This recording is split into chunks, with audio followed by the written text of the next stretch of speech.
waandishi wa habari.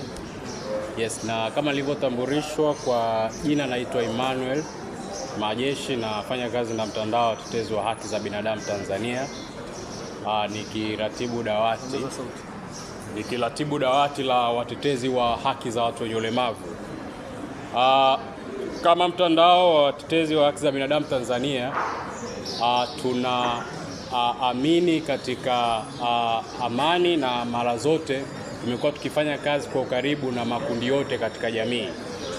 Taju ikiwa miongoni mwa taasisi ambazo tunafanya nazo kazi kwa ukaribu. Yes, Taju ikiwa miongoni mwa taasisi ambazo tunafanya nazo kazi kwa ukaribu.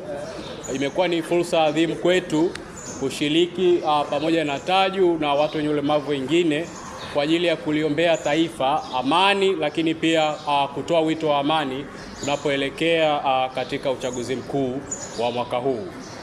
Ndugu waandishi wa habari, mtafahamu kama mnavyofahamu kwamba katika jamii yapo makundi tofauti, na yote kwa ustahimilivu wake na ustawi wake yanategemea sana amani. Utulivu na amani ya nchi ni msingi wa maendeleo katika jamii hizi, lakini pia utulivu na amani katika nchi ndio msingi wa kuyastawisha haya makundi.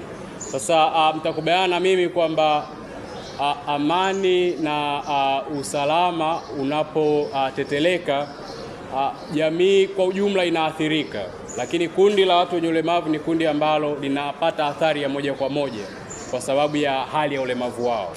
Kwa hiyo kipekee nipende kuungana na Taju kuendelea kutoa wito wa amani.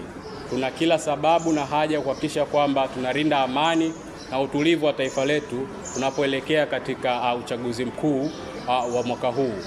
Na kimsingi hakuna amani bila haki pia. Kwa hiyo nitoe wito kuhakikisha kwamba tunayapa makundi yote thamani, tunayapa makundi yote haki stahiki, ili pia tuweze kutengeneza jamii ambazo ni tulivu, ambazo kimsingi kwa namna moja ama nyingine zitakuwa sehemu muhimu ya kuifanya amani ya nchi yetu. Na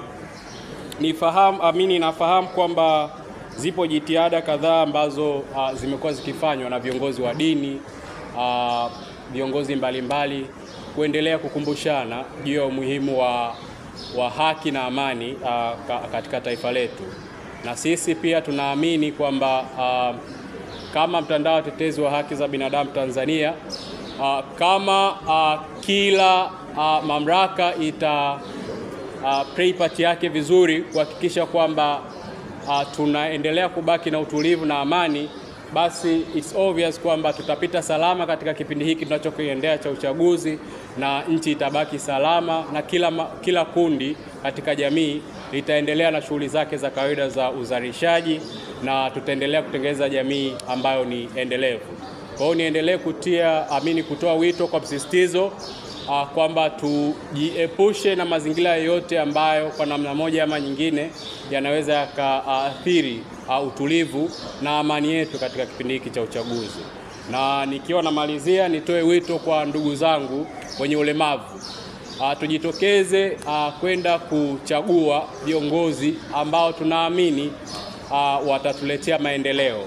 Naamini kwamba vipo vyama vingi ambavyo vinagombea nafasi tofauti. Kwa yeyote ambaye unamwamini anaweza kukuletea maendeleo, basi tutimize hiyo fursa yetu ya kikatiba kwenda kumchagua, ili basi tuendelee kusukuma gurudumu la maendeleo la taifa letu.